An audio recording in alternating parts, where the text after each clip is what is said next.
Je suis Bouga Ernest Ozoukou. Je suis l'adjoint du secrétaire général du COJEP. Soro Guillaume, le premier ministre Pascal Affi N'Guessan, il est témoin de ce que je vais dire. La première dame Smolo Fabola, elle est témoin de ce que je vais dire. Paix à son âme. Le ministre d'État Abdourahmane Sangaré, il est témoin de ce que je vais dire. Ça, c'est le camp du président Babou.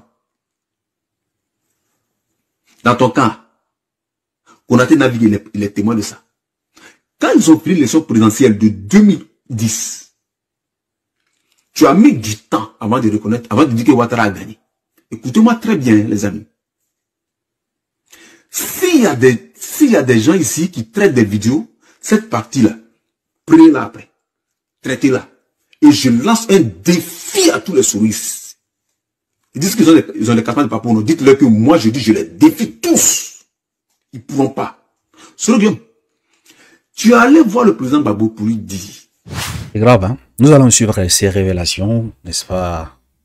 Le cadre, n'est-ce pas, du COJEP, Bouga Ozoukou, Ernest, qui nous fait des révélations ici.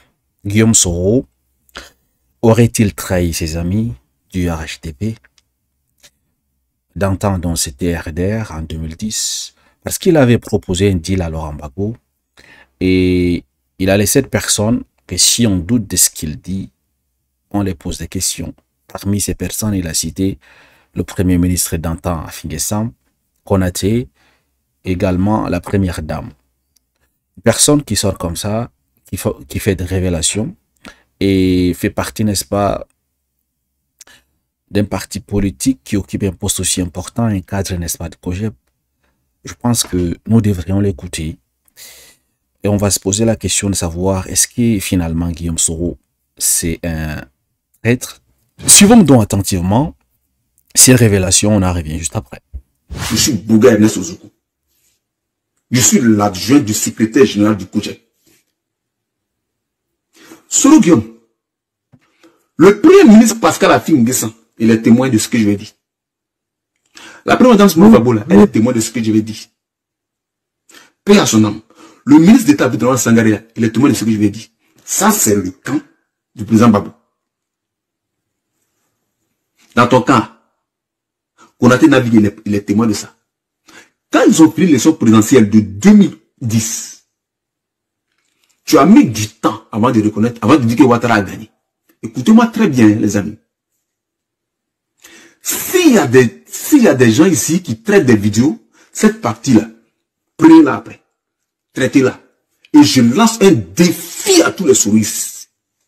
Ils disent qu'ils ont des campagnes de papouno. Dites-leur que moi, je dis, je les défie tous. Ils ne pourront pas. Soro Guillaume, tu es allé voir le président Babou pour lui dire que si lui décide de toi, Soro Guillaume, de nommer son premier ministre après le résultat, après la présidentielle de 2010, toi, Soro Guillaume, là, tu es prêt à convaincre Youssouf Bakayoko. Tu es prêt à convaincre Choi. Donc, Youssouf Bakayoko va donner les résultats et tu vas convaincre Choi pour les certifier. Évidemment, le président, lui, ça ne lui posait pas de problème. Parce que, ce qui est logique, j'aurais été à sa place, je n'aurais jamais dit non. Parce que moi, je suis élu un énergumène qui est une marionnette en réalité, mais qui de fond n'est rien, c'est-à-dire en réalité, qui représente, qui est comme une boutique dont la façade a été retapée, mais la pourriture à l'intérieur est restée intacte. C'est ce que tu es. Parce qu'en dehors de ça, tu n'es rien. Alors, moi, je dis à cette personne-là, oui. Donc, évidemment, il t'a dit oui. Là où il y a eu le bas blesse, là où tout s'est bloqué, c'est quand toi, tu as demandé qu'il signe, qu'il fasse un document, qu'il le signe, pour toi, te nommer premier ministre.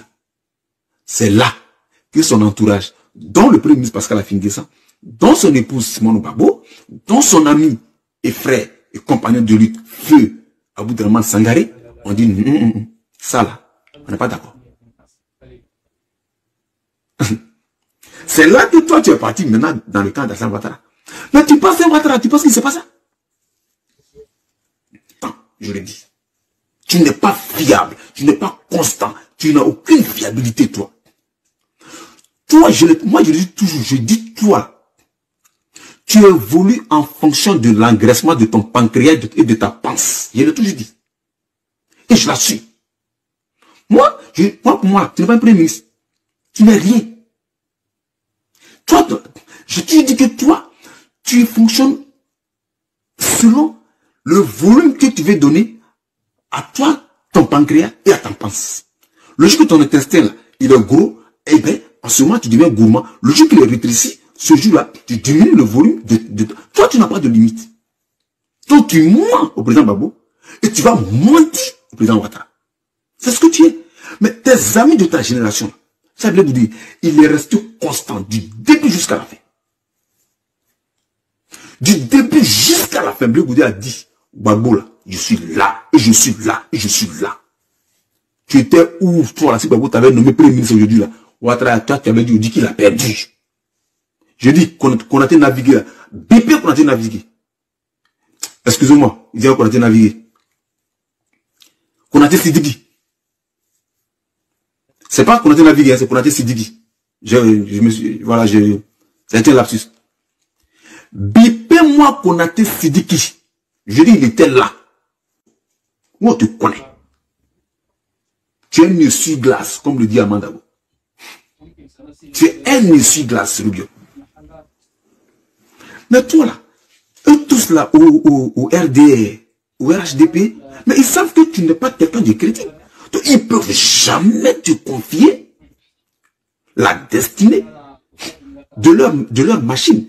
Une machine avec laquelle ils ont combattu toute leur vie.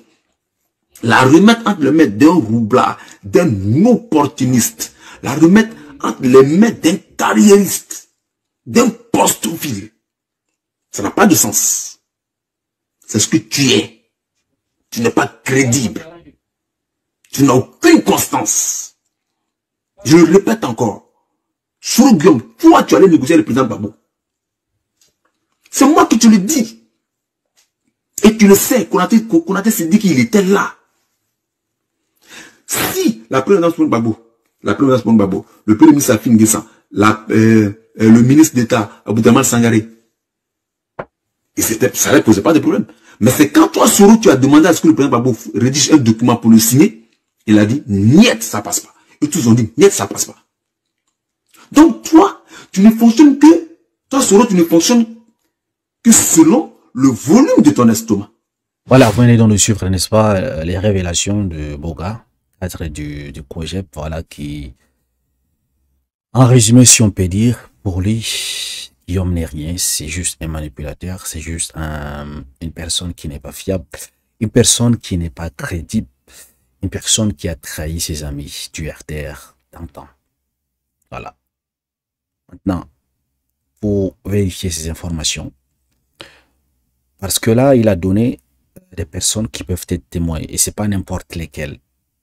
Premier ministre Safin Guessan, il a dit qu'il peut témoigner ce qu'il vient de dire. Madame Simone Eve Gbagbo peut témoigner. L'autre, puis à son nom, malheureusement, il est mort. Mais ces deux personnes suffisent. Dans le camp de RHTP, il a cité d'autres noms également. Donc, si vous doutez un peu de son histoire, vous pouvez vous approcher, n'est-ce pas, vous rapprocher de ces personnes qu'il a citées pour confirmer ou, n'est-ce pas, ou démentir ces dires en fait. Bah, si réellement ce qu'il vient de nous informer, si c'est quelque chose, ce qu'il vient de révéler, si c'est vrai quand même, c'est grave, hein, c'est grave, parce que là, Guillaume Soro, alors on peut dire que c'est un traître en fait. Il n'a pas, en fait, c'est comme s'il a voulu vendre, n'est-ce pas, ses amis, puisqu'il était au camp du RDR, c'est là donc les récits, n'est-ce pas, de ce cadre du COJEP. Après donc les élections présidentielles, il ne s'est pas prononcé sur la victoire de Alassane Ouattara.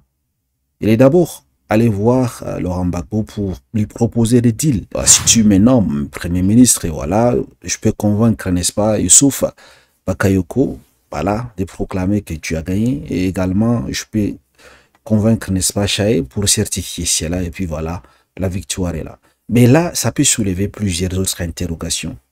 Parce que vous souvenez de la sortie de Robert Bourgi qui disait que Laurent Gbagbo en 2010 avait remporté ces élections. Bah, si on a remporté les élections, je pense que ici il y a un souci en fait. Si réellement Laurent Gbagbo avait remporté ces élections en 2010, il n'y aurait pas besoin de passer des deals avec Soro pour convaincre Youssou Bakayoko de certifier et Chaye, n'est-ce pas, de certifier les résistants en faveur de Laurent Gbagbo en fait. Ça également, ça c'est un point, voilà, c'est un peu bizarre. Si vous essayez un peu de comprendre. Parce que si on a gagné, on n'a pas besoin de négocier avec un traître venant de l'autre camp en fait. Mais heureusement, ils ont été intelligents.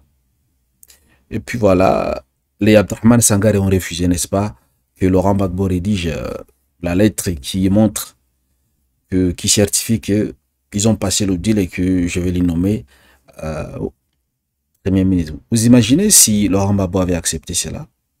Vous imaginez? Il pouvait bien manipuler, faire chanter Laurent Gbagbo avec cette lettre. Parce que même si c'est après, c'est pas pendant que Laurent Gbagbo, supposons, a pris le pouvoir, après 2-3 ans, si Laurent Gbagbo veut peut-être l'enlever de son poste du premier, toutes ces choses, il prendit la lettre, voilà, donc la lettre que tu as manipulé, tu as falsifié les résultats des élections, tu n'as même pas gagné, et puis voilà, tu vois un peu, ça serait du chantage. Donc, il avait quelque chose qu'il pouvait donc tenir Laurent Gbagbo avec. Mais heureusement, ils ont été intelligents, ils n'ont pas accepté cela. Et également, il pouvait prendre cette lettre, puisque il s'est montré qu'il peut trahir n'importe qui. Il pouvait prendre cette lettre-là, que Laurent Gbagbo lui a signée, il ramène dans son camp, il dit que voilà, on peut facilement voilà, démentir tout ce que Laurent Gbagbo va, n'est-ce pas, dire si jamais il déclare qu'il a gagné, parce que il a essayé de me soudoyer, et puis voilà, il m'a voilà, donné des garanties que il serait Premier ministre si je fais ceci, cela. En tout cas, il peut changer un peu le truc, la version de choses, en disant que c'est Laurent Gbagbo qui s'est rapproché de lui pour lui proposer ses deals. Vous voyez un peu. Mais heureusement, ils ont été intelligents. Ils n'ont pas signé voilà, cette lettre. C'est intéressant. Maintenant, tout récemment, je ne sais pas si vous avez suivi un peu, le gouvernement avait arrêté Alino Faso. Voilà, et puis voilà, les personnes qui étaient avec lui, il y avait 5 personnes. Il est toujours en détention actuellement. Et les enquêtes ont permis de déterminer que, selon dans plusieurs sources, que Alino Faso, d'abord, il a falsifié les documents. Il n'est pas ivoirien.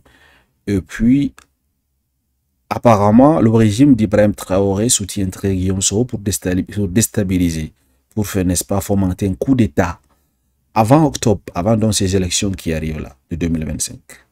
Bah, si l'histoire de ce que les révélations de Boga, Ozuku, n'est-ce pas, cadre du COGEP vient de nous faire, est vérifiée, et que c'est correct, s'il a déjà fait une fois par le passé, ça veut dire qu'il peut le faire. Ça veut dire que la version de certaines sources disant que Ibrahim Traoré soutiendrait donc Guillaume Soro pour déstabiliser le pouvoir d'Abidjan et prendre la tête du pays, ça peut également être très fondé. Hein. Voilà, dites-moi qu'en pensez-vous donc de cette histoire, de ces révélations. Pour vous, est-ce que Guillaume Soro n'est-il pas digne de confiance? N'est-il pas crédible?